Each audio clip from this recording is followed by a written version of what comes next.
I was born in Tontitown, November the 2nd, 1937. Mom and Dad were Enea and Vivian Morsani. My mother's maiden name was Haney, and Daddy's name, of course, is Morsani. So he was one of the descendants of the original settlers that came into Tontitown. On my father's side, they were part of the original settlers that came here, and they were from Orvigno, Italy, and like I said, they were one of the first ones, so I'll be guessing, but I think they got here in 1898, I believe, but that's just my remembrance of it. Mom's parents was Louis Haney and Laura Haney, and he moved his family down here from Nebraska. They lived in Meade, Nebraska, and I don't know the reason, but he packed up his family and moved to here. Well, I only have one sister, and her name is Adrienne Graham now.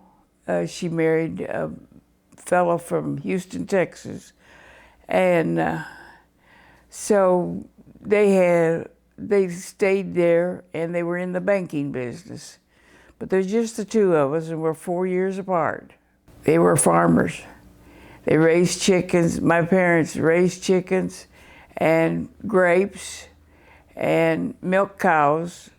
So they were just typically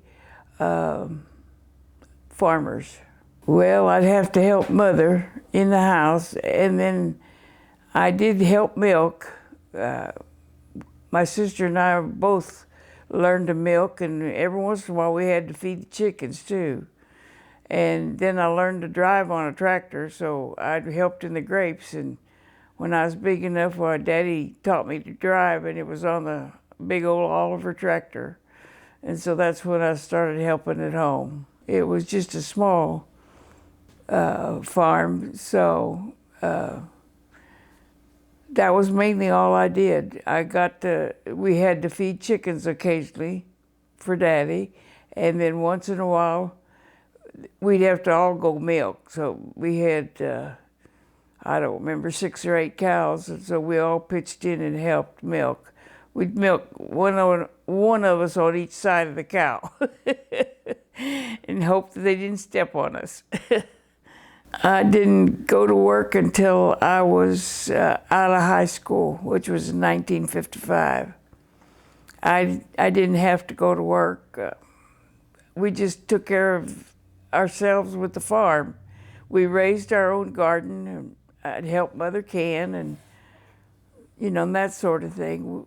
Mother made homemade bread every week, and Mother made homemade cheese, and they'd make homemade salami, and we just helped with whatever they were doing at the time. Well, we had the Sisters of Mercy came and opened the school whenever, I don't remember what year, but it was long before I got to school. And so we always had the sisters, and each classroom had 3 grades, first, second, and third, and so forth. They had 3 grades in each classroom. And your basic day was reading and math, and I guess the information that we were taught, we often wondered how it was working to put 3 grades in one school, in one classroom. But you learn from each teaching, whether they was teaching the 1st grade or whether they was teaching the 3rd grade. You learn from all of it, is the way I had it. And then we'd have recess in mid-morning, and we'd have lunch hour. And during lunch hour, we used to choose teams, and we played. I can remember playing baseball at school, and we played relay and, what else was it? Kick the can, those sort of games. And swing, we had a big swing set, so we'd get to swing, and that was about the day. We didn't have a whole lot of activity. In Tontitown, my uncle and aunt had a store, and that's the same store I was born in. Mother, for whatever reason, stopped there, and they lived in an upstairs apartment over the store, and so Mother stopped there, and that's where I was born, upstairs over that store. And we always stopped at Uncle Claude's store. We never went to the other one for anything. So Uncle Claude and Aunt Emma Marsani had a little store, and he had anything you'd want. He kept cheeses and salami and lunch meats and all the little things you'd need other than what you raised. And my grandmother used to spoil him. She'd raise a garden, and then she'd go get part of it, and she'd cook it and send it up to the store to her other boy. So she'd send one son up there to bring cooked vegetables that Nona cooked up to her son Claude. And he loved that because it was just special. Nobody cooked like Nona. So, but that's what I remember. Oh, they didn't know a stranger.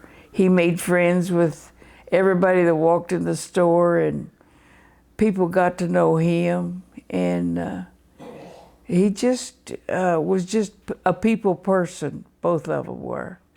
So they loved everybody to come in and did business with everybody that come in.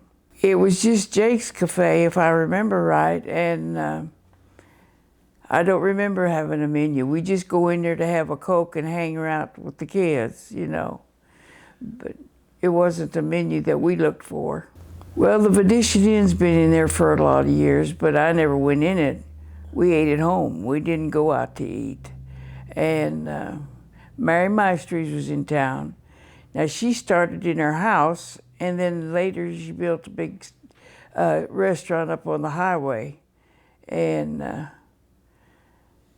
there was a big house there, and this other family had built it and moved into it, and then later she bought it and put a restaurant in there. Well, I was working at the school lunchroom, and then we needed a little extra money, so I would come home and get supper on the table for my kids, and then I'd go to work at 4 o'clock in the afternoon and work till 9 or 10 o'clock that night, and come home and go to bed. And then I was back up at 6 o'clock in the morning to go to school and work at the lunchroom at school.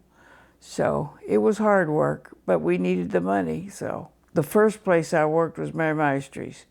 I had heard that she was looking for a cook, and so I went to work there, and my job was to help with whatever in the kitchen.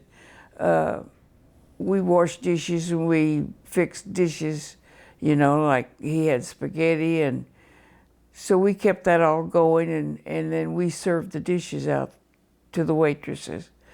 And then I lost that job after a few months, and so I had heard that the Venetian Inn was looking for help, so I just turned around and went up there and asked for a job and got it right away. So, and my job there was, I helped make the spaghetti, and I helped cut out the rolls and fix them, you know, in the pans ready to bake. And I helped with the dishes there too. The ladies, we were all in one little room there, and so when they'd get a little bit behind, well, I'd reach over and help them with the dishes. And then I just cut out the bread. I didn't make it. Another lady made it. And I would cut it out and put it in the pans for her. Okay, the owners were Alice and Paul Leatherman, and they were wonderful people to work for. Alice was one of these that liked to pull a joke on people, and she was a cut up, and she was very easy to work for. It wasn't like a bossy boss. She just was a pleasant woman. And everybody that worked there knew exactly how to cook whatever they were supposed to be cooking. It was the older Italian ladies from Tontitown was her help. And they all knew how to cook whatever, if it's frying steaks or making salad and making the sauce, whatever. They all knew how. They just went to work and did what they're supposed to do. Alice didn't have to worry about whether it ever went out right or not, because it did. Well, I don't remember ever seeing visitors there. By the time I went to work there, they were just vacant, and they never used them as cabins by the time I went to work there. They were just vacant. And then I guess they used it for some storage or something, but like I said, I never saw anybody stay there as a guest. They changed one of them. They made one cabin into the bathroom for the men, so they always had to go because they didn't have enough facility in the restaurant, so the men had to go outside to the cabin for a restroom. Between there, I went to work for Willis Shaw Trucking Firm in Elm Springs, and I worked there for 12 and a half years. And I did the settlements for the truck drivers. We did the paperwork, and then it went on to a payroll person, and she made out the checks. But that was my job then. And then later, I became the supervisor of that department. And so I still did the same thing, but I was in charge of 3 other girls besides myself. And then I just got tired of that job. I was making good money, but it just, you know how you get tired of jobs, and I was tired of it. My husband wanted to know why I was trying to go to work, get a restaurant whenever I knew what I was making and it had steady work. And I said, well, I'm just tired of it. I want to do something else. And I'd call, at that time, Paul Maestri owned the Hometown Drive-In, which is where Mama C's is now. And so I'd call Paul or his wife, Judy, and I'd tell them I was interested in that building, and if they ever decided to sell, I wanted first chance at it. Well, as luck would have it, they went on the market the next week, and so I called them and I talked to them, and Paul and I negotiated on a price, and I bought it. No, I didn't buy it at first. I rented it, and the first year I rented it because I didn't know exactly, I didn't think we were going to have that much business. Well, the first day we opened, they stood in line on us and scared me to death. Well, I went to work at 5:30 that morning, and I worked till 11 o'clock that night because it took me that long to finish up and clean up and put things away. And I had to get there early to make breakfast, and so I was exhausted by the time that day was over. So I got tormented a lot, but I put a sign on the door, closed until I get more help. So I was given bad reputation about doing that, closing it as soon as I opened it. But it was temporary. I got some help and went back to work. And my daughter Lisa and I went together, and we were the first owners, and so we just dug in and and she worked at nights and I worked in the daytime, but sometimes we'd have to help each other out, and I had other kids working it. I had a son working at Pam Trucking, and I had a daughter working at Willis Shaw, and Tommy was working at Pam Trucking. Anyway, they'd all come up for lunch, and then they'd pitch in and help us wash dishes so we'd get caught up. So it was interesting, to say the least. Well, our business flourished right off the bat, and the kids were scared and said, you know, we're not going to be able to do this and this, and, you know, naming off things we needed to get done in the daytime. And I said, what are you all afraid of? I think we're going to be sitting around doing nothing a lot, so we have plenty of time to prep and do things. Well, that didn't work. We learned how to do things as we went along, and it was just it surprised me. I had people at Pam that knew me as a person, as you know, and as a cook. Had people at Willis Shaw that was waiting for me to open the doors, and they alike knew me from down there, and we'd have dinners together, you know. And I always cook what I knew how to cook. And one fella was my boss at the time. He said, well, I used to get this free. And I said, sorry, that ain't happening no more. So, but it was very, and then Sally and Leon Zulpo had the station next door. Well, she was my first customer. She walked in at 10:30 waiting for lunch, and lunch wasn't quite ready yet, but she was my first customer that come in, and she said, I didn't want to miss lunch. So that's kind of the way it all started. Well, I probably can't tell you their names yet. I knew them when they come in, and I'd walk around and visit with some of them if I did know them. We had, I can't think of his name now. The owner of the Cowboys, what was his name? Jerry Jones. Well, one night they came in, and his sons, and he wanted just to buy beer. And I said, no, you can't buy alcoholic drinks if you don't eat. And so then he ordered some food, some appetizers or something. They sat there and ate that, and then they ordered their beer. And come to find out, he was waiting on a table at Mary Maestry's, and he got a phone call, and away he went. So that's kind of interesting, isn't it? Somebody come in and use your table as a waiting spot to get to another restaurant.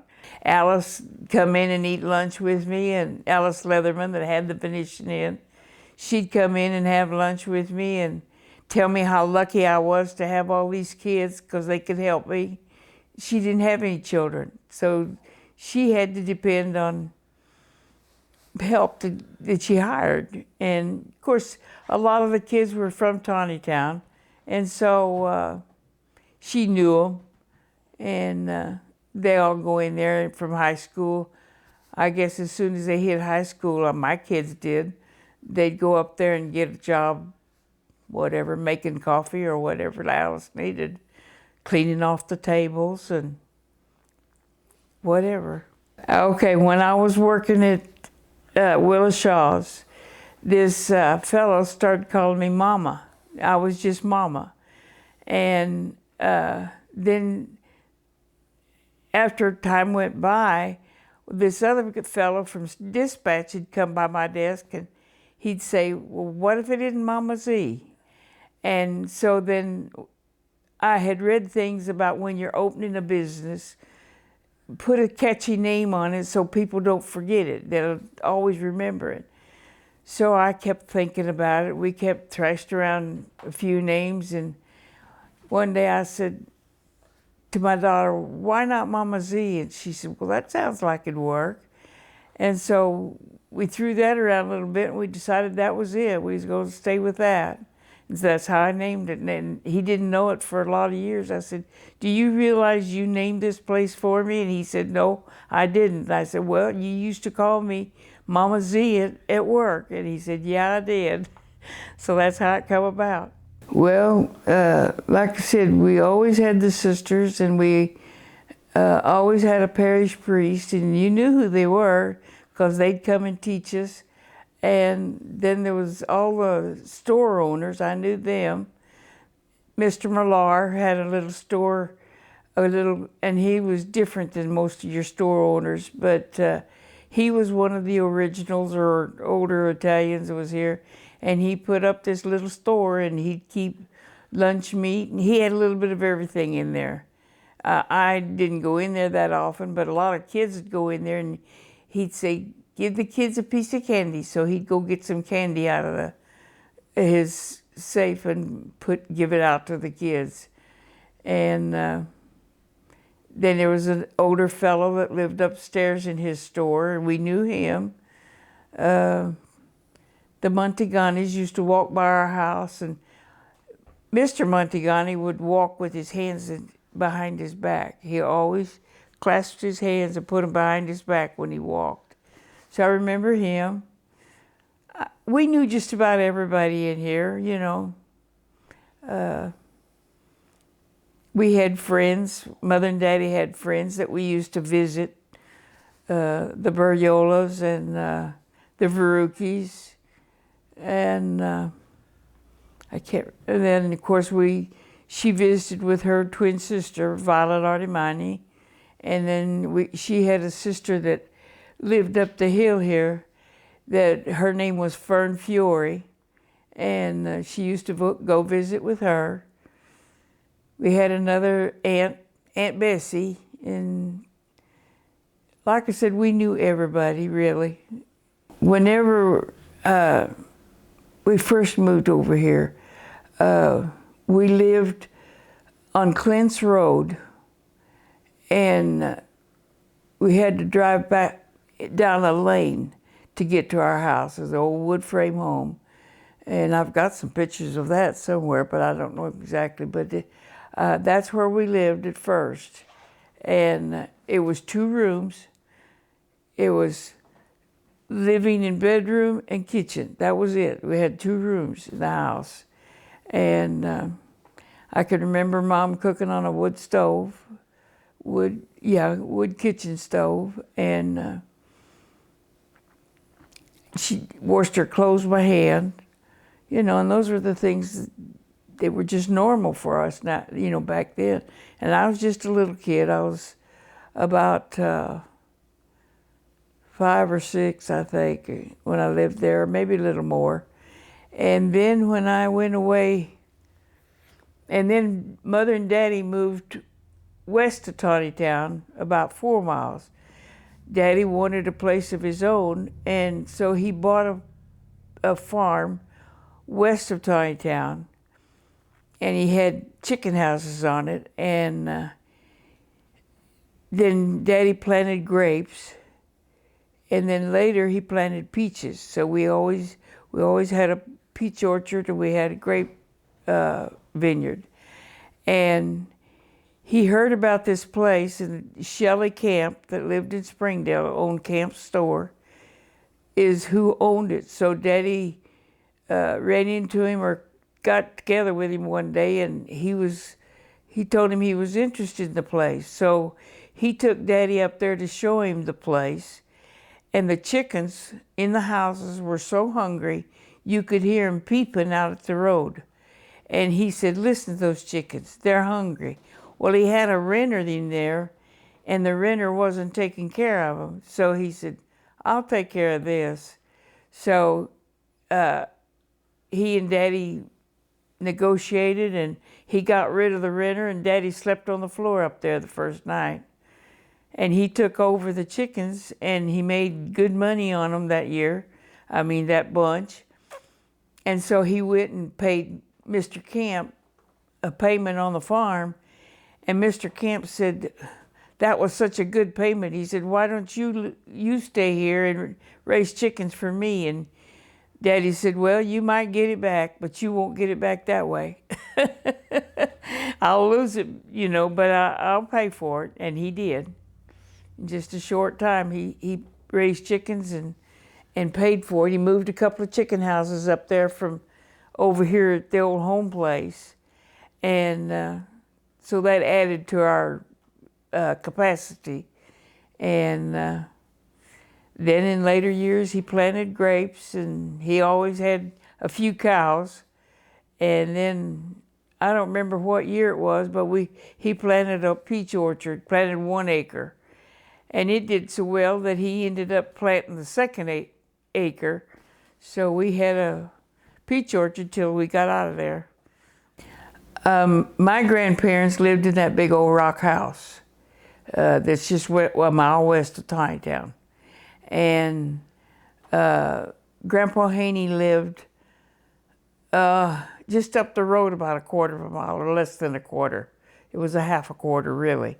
And Grandpa and he lost his wife at a very young age, and he remarried, and so he lived at Elm Springs first, or just past Elm Springs, and he remarried and he lived down there, and then he sold that and moved up here a mile and an eighth off of the road.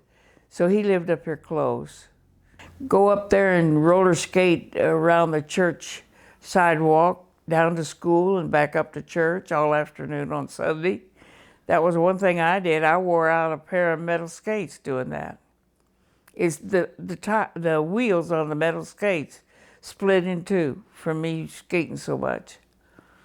But that was the main thing. Or we had little friends. Antoinette Penalto was one of my friends, and we used to get together once in a while. I'd go to her house, or she'd come to my house, and that's about it. I mean, there wasn't much to go do, but we skated, and I don't remember doing it. In the summertime, we'd go fishing. I mean, not fishing, but swimming once in a while when somebody'd take us, because we couldn't drive. We just had to depend on an adult to take us. And but that was about it. They'd get together and play cards, that sort of thing, you know. That was mainly what they did. They'd play pitch and pinochle was the ones I remember. I didn't like the rides myself, and so I didn't get excited about the grape festival and the rides. I wouldn't ride the Ferris wheel, and I'd get on the merry-go-round, but I just wasn't very hip on the rides. And so when I got big enough, well, by the time I got married, well, then they put me on the bread to make the rolls. And I worked with these 3 ladies that were all sisters. They taught me how to make the bread. And when they made the bread back then, they did it in the dishpan with their hands like this. And then, of course, later years, they got the hall and they got big machines and made it much easier. But anyhow, those girls taught me how to make the bread, and then I never got off of it. Every year I was on the bread list, so I made bread every year for the Grape Festival.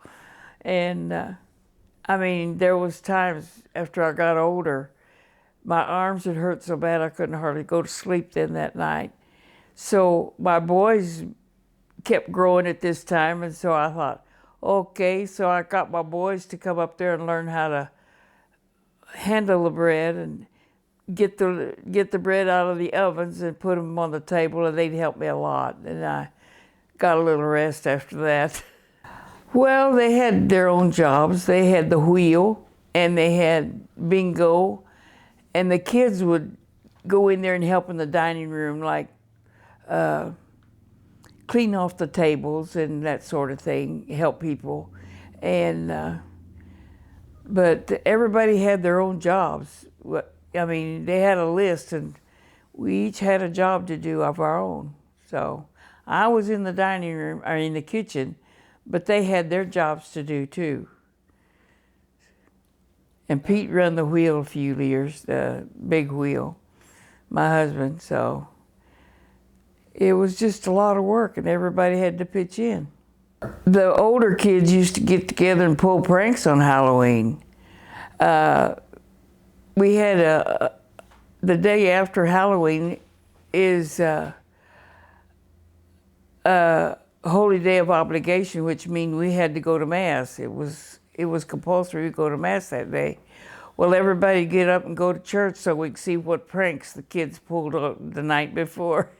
They put wagons up on top of the store, and they put toilet outhouses out in the street, and they were ornery men, or young kids, I guess I should say. And then one year they got to turning over mailboxes, so they did that for a year or two, and oh, I can't remember all of it, but yeah, that was the fun part of Halloween.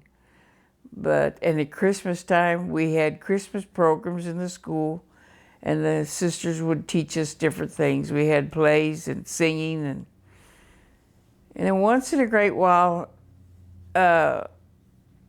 especially in the wintertime or in the rainy days, the nuns would put on a record or had a record player, and the older ones would teach us younger ones how to dance. So we learned to dance in school too. And I had a cousin, she was a good dancer, and she taught me to jitterbug, and I love to dance. We went to them, but now the older people is the ones that really partake and dance more than we did. But we had bands that the guys lived in Springdale. Well, you mentioned Danny Watson a while ago. He played in one of the bands. And they would come to the basement of the school, and they had a stage set up, and they'd play all evening. And but I can't remember exactly what their names were, but Doyle Clark and his brothers a lot. And then there was some Penaltos. They'd get together once in a while. They all knew how to play something. And so they'd get together once in a while, and we'd have just a local dance. But that's about it that I can remember. My husband played with them. And yeah, that was our Sunday thing to go. We had to sit and watch a ball game usually. And the women would sit on the sidelines, and we'd just scream and yell and make fun of some of those players, the opposing side, but we had a good time. But yes, we followed them just about every weekend during the season. Well, my dad was one of them. They'd go up there and play bocce. They'd get together. There was, I don't know, 6 or 8 of them, they'd go up there and sit around and they'd take turns getting in and playing. And my dad and Gildo Montegani and Guy Barriola, Virgil Verucchi, Buster Granada. Now they have a new bocce court up at the park. I don't remember my dad ever played in that one, but when they first played, it was up there across from the Venetian Inn. There was a store there, and at that time, I think it was a liquor store. But anyway, they had a bocce court right in back of it. And the liquor store, and there was a driveway between it, and there was another building there, and it was called the Luncheonette, which was, they could buy beer and then they could eat there too. They would serve, I don't know, sandwiches or whatever. But I had an aunt that used to run that. And but the bocce players played behind that store, and they were there. And sometimes in the evening, they had lights, and they would go up there of an evening, especially in the summertime when it was hot. Well, they'd go up there in the evening and play bocce till they got tired. But yes, the old men, Pete Tesaro, that's another one that played religiously. No, we all learned to play it eventually, but the men didn't let us have the court till they were through with it. Well, like I said, it was we had to grow up a little bit before we could play with their balls. And then as my kids start coming up, my siblings, or my children, they wanted to learn to play bocce. And so I bought a bocce set of balls on my own. Lisa went Tulsa shopping one day to, I can't remember the name of that store. But anyhow, she went up there shopping, and I said, well, if they have a set of bocce balls, buy them for me. And so she come home with a set of bocce balls. And she got them for the price of a badminton set because they had marked them wrong. So I got a good set of bocce balls for $7 and something. And I still got them. Well, it's a very friendly town, and it was more country than it is now because people are moving in. But I don't remember any violence and stuff like that going on here. And I think it's just a friendly farm town. It was a farm town whenever we were growing up, but it's not so much anymore. It's more businesses set up now. It's not a big city yet. It's growing all the time, but it's still a small community as far as I'm concerned. And whenever Pete and I moved in this house, or he lived here always, we were the only house on this end of the road. We didn't have any neighbors. And now we've got neighbors all around us, which is fine. You know, we don't have a problem with that, but it's just grown from a little community town to a little bit bigger town now. So, because back whenever we were growing up, I think our population was 200 and something.